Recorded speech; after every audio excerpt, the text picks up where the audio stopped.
السلام عليكم ورحمة الله وبركاته. أكم جرتان؟ السلام عليكم ورحمة الله وبركاته. أكم جرتان هرتو تكينا أكوبيتان أبوليتين تينا حياة أمريكا تجرتي ربنا جنة سيقولوا ربنا جنة سيقولوا إسنون دوكي سنون دعاء يقول أفي وسما أكونا مكمو كاته سورو إفتشوف وسما بويا سجل سومتك بويا كورنفا غرو إبادة وسوديا مجرد أمريكا تي كرا فول ربي ديمته ربنا جنة سيقولوا akkasumas har'a maal jechuu dhufne nu hangi warra asitti argitanii yuutubaroota nu qofallee miti namoota afaan illee suuraan isin galchina walitti gurmaa'uudhaan akka yuutubaroota Yemaniitii fi tabiyyee galtee illee nama muraasa keessa jira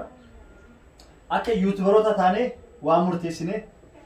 waa walitti fuffuunee mallaqa walitti gurgurree hayaat ta'amri taatun obboleetti teennaa waan kana goone jennee isinitti muuf osoo hin ta'in namoota hedduu koomentii jalatti waan argaa jirruuf waan kana dirqama akka isin taasisuuf nu godhe isin obboleetteena waan kana mallaqa waliif fuunee maal jennee waa bibbinnee waan akka kuduraalee bibbinnee re'oota illee bibbinnee qallee maal jennee isillee akkasitti yeroo mana hakiimiitti illee baasuutti hanga wanta itti wajjin dhaabbachuun tokko ta'uun isii maddee dhaabbannee obboleetteena dirqama godhuu qabnu goonee wajjin dhaabbanne uummanni saalaa guyyaa sadiif ta'a jira har'a guyyaa sadaffaadha guyyaa sadaqaati amma uummata nyaachisnee xumurree yaanee jira wanti hunduu goggodhamee bilchaatee qalamee waa hunda goggooneetiin haala saniin waan bibbinneetiin maatiin isaanillee sadaqaa nu yuutubaroota asitti obboleetteennaaf godhaaf jennaaniin sadaqaa nu godhannee haadha mari'achisnaan ni diddee anuma godhaaf jettee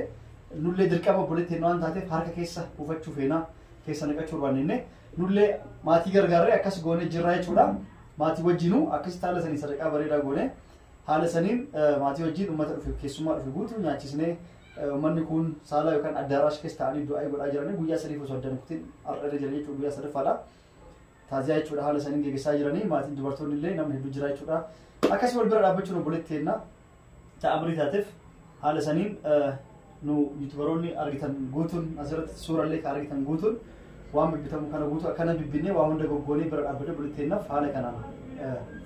sadaqaa goone nyaachisnee uummata irratti xumurre jechuudha. Wanni kana isin jechuu barbaadeef maali? Sadaqaa goone namni sadaqaa waa godhe yookaan yoo kenne hin himu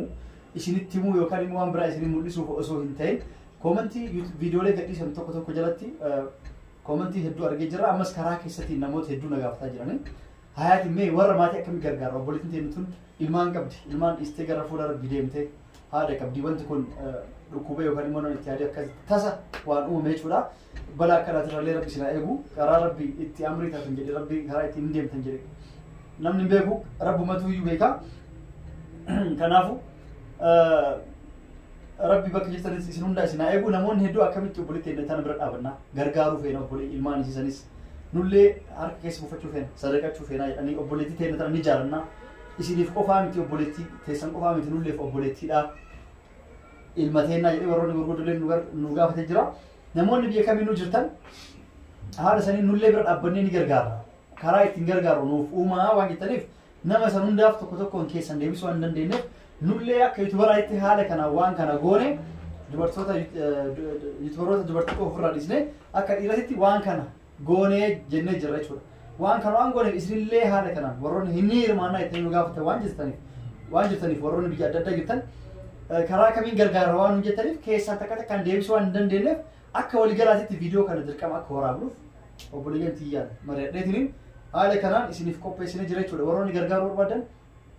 mirga keessanii warroonni sadaqachuu feetan harka keessa buufachuu feetan ilmaan qabdii aatis ni jirti akkasitti warri gargaaruu barbaadan warri bira dhaabbachuu feetan mirga keessanii jenna lakkoofsi bilaa gubbarratti isiniif maxxansine kanaan bilbiltanii karaa kamiin akka gargaaruu barbaadan naan mari'attanii lakkoofsi kiyya kanarratti lakkoofsi kiyya asirra jiru asirratti warri argaa jirtan warri argaa hin jirre immoo sagaleen dhageeffattan duwwaa 967 duwwaa jettanii karaa waatsaappitiin sagalee qofa naaf keettan yoo bilbiltan cufaadha sagalee qofa naaf keettanii gargaaruu barbaada akkamitti gargaara hagana gargaaruu fedhattanii haala saniin hanga guyyaa 40 waan jiruuf jechuudha warroonni gargaaruu nettan ammarraa kaastaniitiin lakkoofsa sirraa argitan kana waatsaappiin dubbisanii haala saniin gargaaru guyyaa 40 illee sadaqaa goonaa keessatti hirmaannaa harka keessa buufachuu feenaa obboleetteennaa warra gittan namoonni iddoo akka hayaatiin jaallattan qubana qabaa karaa keessallee karaa garagaraati illee akka ibsaa jirtan namoonni WhatsApp illee sagaleen akeettanii bilbiltanii booyaa akka jirtan quba qabachuudha. Gaddi bukeena qofaa miti gadda nama hundaati jechuun nama isii beeku guutuu isiiti. Kanaafuu maatii isillee rabbi asabbarsiisuu nu hunda rabbi waliin nu asabbarsiisu. Haala kanaan WhatsApp ni dubbistanii gargaaruu dandeettan harka keessa buufachuu dandeettan jechuudha. Wanni waan goonii kan isiniif ibseef namoota tokko tokko illee barnoota wal bira dhaabbachuun namoonni tokko tokko illee akka bira dhaabbannoo jettaniif isin hundaaf haala kanaan isin beeksisuuf jechuudha. Uummanni hatta hagarraatti iyyuu addaaraas keessa saala keessa taa'ee du'aa godhaa jiranii sheekotiin gurguddoonni jiranii maanguddoon xiqqaa guddirraa kaasee saalan guutuudha isin jedha. Haala sanii taa'ee namni du'aa godhaaf jira. Haala sanii sadaqaa isin dhageessisanii guyyaa xumuraati har'a. Akkas isin jedha. Waan dabalataa qabaatan itti dabala. Waan dabalataa Saayidoo nuuf fitee jira kabajamtoota hawwattoota keenya. Akkuma inni walumaa galatti dubbate jechaadha. Yuutubaroota dubartoota hin hirmaachisne sanillee waan hirmaachisuu dinneetiif jira jechaadha. Yuutubaroonni dubartoota heddummina keessa waan hin jirreef akkuma dhiiraatti waan kana godhuu qabna jenneetiin murteeffannee warroonni asirraa biyya galanillee hatta akka Safuwaan fa'aa akka Muktaar akka Jadiid fa'aa itti hirmaatanii achirraa asitti waan isin murteessanullee keessa jiranii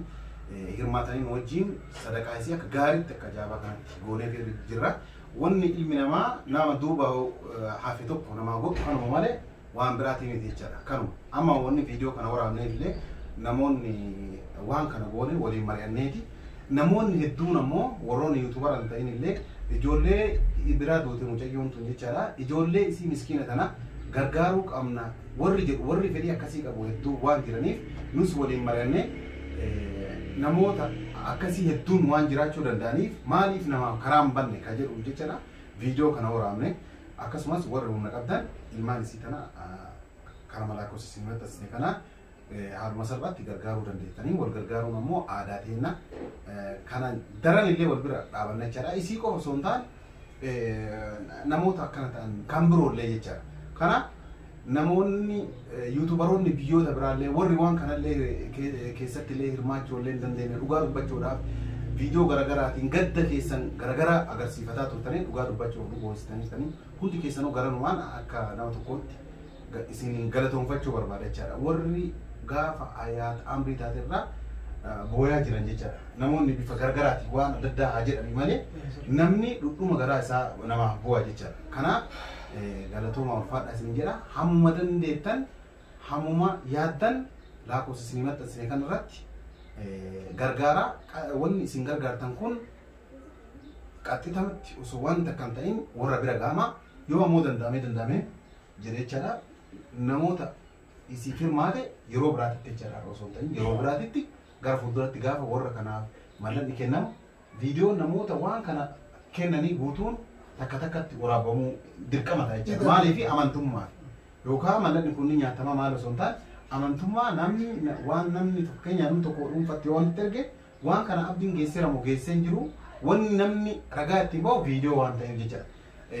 Kana isin jenna hamma dandeettaniin hamma dandeettii teessaniitiin ijoollee hayaatti faana dhaabadhaa isin jenna kanuma yaada.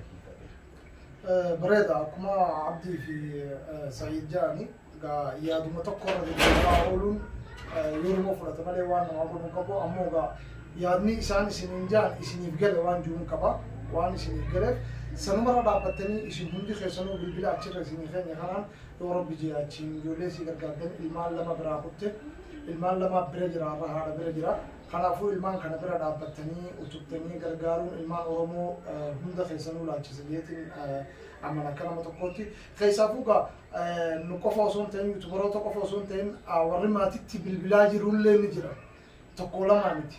Galgala isiin duute san nama hedduu biyya alaarraa biyya hedduurraa Itoophiyaarraa maallaqa itti naqatanii nu bilbilaa turan. Namoonni kun hundinuu fedhiin isaanii akkamitti mee isin waliin taanaa dhalaa. Akkami isin bira dhaabbanna akkami utubaa isin taana akkamitti obboleettii teenya mucoon duute san intala Oromootii obboleettii teenya duute rabbi rahmata haa godhuu fi duutii haqa namurraa nu ooltu. Nuti warra as taa'u kunis wal duraaf wal boodumaan inshaallah namoonni du'a kan hin duune hin jiru jechuudha addunyaa kanarratti ammoo nuti wanni wal boodatti hafnuuf akkuma reefu Sa'iidii fi Abdiin jaalatti wanni wal boodatti hafnuuf utubaa waliif ta'uudha. Wal gargaarree wal bira dhaabbannee qaawni akka itti hin baane qaawa sana irraa cufuu danda'u hanqa addunyaarra jiru. Maaliif نمنيكم بيكدو حياة رب رحمة الله في أكما بليسك يا سيدتي إشي ويا سكنسو منتي كنا فارتي إبديتي كبتي أكا حديثة كيسة دقيني أسنمني إبدا في بشانين أكا ستي حكا صارت نمني دوي